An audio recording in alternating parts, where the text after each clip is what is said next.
Assalamualaikum warahmatullahi wabarakatuh. Bertemu lagi dengan saya Munawwarah SPD. Di sini saya ingin menjelaskan tentang layanan-layanan bimbingan dan konseling. Berhubung saya menjadi guru bimbingan dan konseling di MTSN 11 Hulu Sungai Selatan, saya terlebih dahulu untuk memperkenalkan tentang bimbingan dan konseling. Bimbingan dan konseling itu adalah suatu proses untuk memberikan bantuan atau pertolongan kepada peserta didik dalam mengembangkan diri, mengatasi masalah, atau mengambil keputusan. Dalam hal ini, saya ingin memberikan layanan dasar, yaitu dalam bidang layanan belajar. Fungsi layanan ini yaitu untuk pemahaman. Tema yang saya ingin jelaskan yaitu tentang strategi belajar sesuai dengan gaya belajar.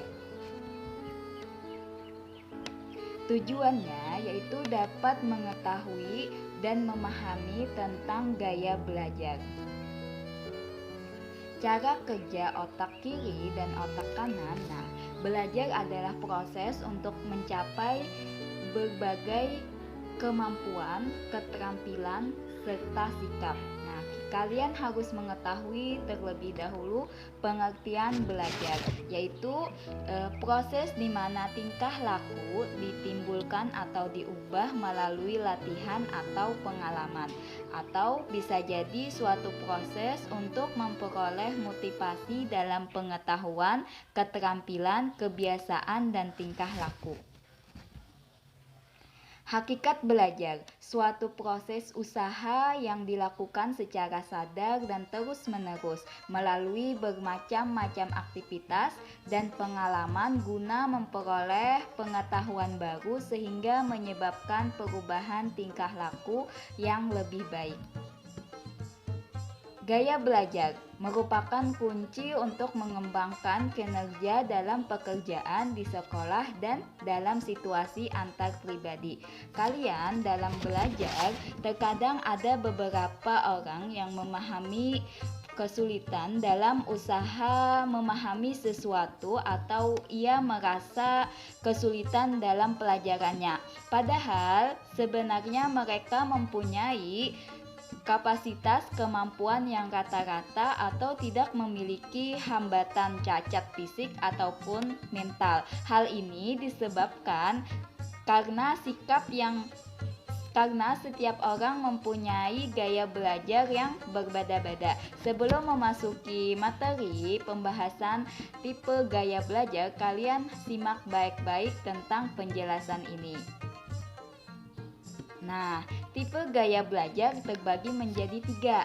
Ada visual, ada auditory, ada kinestetik. Langsung saja kita memahami tentang visual. Visual itu adalah tipe belajar yang lebih banyak menggunakan indera mata sebagai alat untuk menyerap informasi. Belajar dengan cara melihat. Biasanya tipe-tipe atau ciri-ciri orang visual ini yang pertama, mengingat apa yang dilihat daripada yang didengar. Tidak pandai memilih kata-kata dalam bicara, tidak terganggu dengan keributan, sulit mengingat instruksi atau perintah dalam bahasa lisan, pembaca cepat dan tekun, lebih suka baca sendiri daripada dibacakan orang lain, rapi, teratur, teliti, perencana yang baik. Itu adalah ciri-ciri orang yang gaya belajarnya secara visual. Baiklah, kita lanjut lagi ke gaya belajar visual dengan strategi seperti apa. Yang pertama, kalian belajar dengan gambar-gambar. Lebih suka menggunakan misalnya diagram atau peta. Selanjutnya belajar dengan membuat coretan, simbol atau tanda-tanda penting. Terus menggunakan video, gambar-gambar yang berwarna. Nah, seperti inilah orang yang gaya belajarnya dengan tipe visual. Lebih suka dengan gambar, lebih suka dengan konsep-konsep. Nah, seperti itu strategi belajarnya. Baiklah, kita ke auditorial. Auditorial itu tipe belajar yang banyak menggunakan telinga sehingga alat untuk menyerap informasi yang masuk. Belajar dengan cara mendengarkan. Nah, orang tipe auditorial ini lebih senang informasi yang ia dengarkan dengan orang lain. Misalkan kalian lebih suka mendengarkan cerita orang lain ya. Nah, seperti ini. Ciri-ciri orang auditorial. Suka bicara kepada diri sendiri waktu belajar.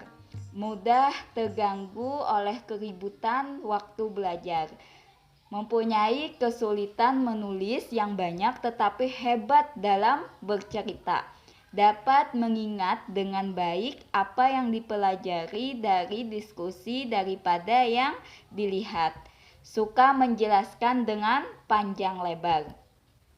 Nah, seperti itu tadi cerita tentang orang auditorial, dan ini adalah strategi belajar tipe auditorial.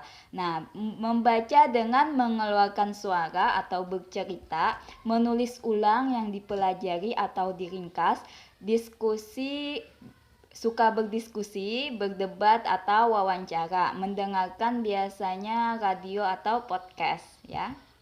Lanjut lagi, kita gaya belajar yang ketiga ini kinestetik, yaitu tipe belajar yang lebih menekankan praktek langsung atau atas apa yang sedang dipelajarinya.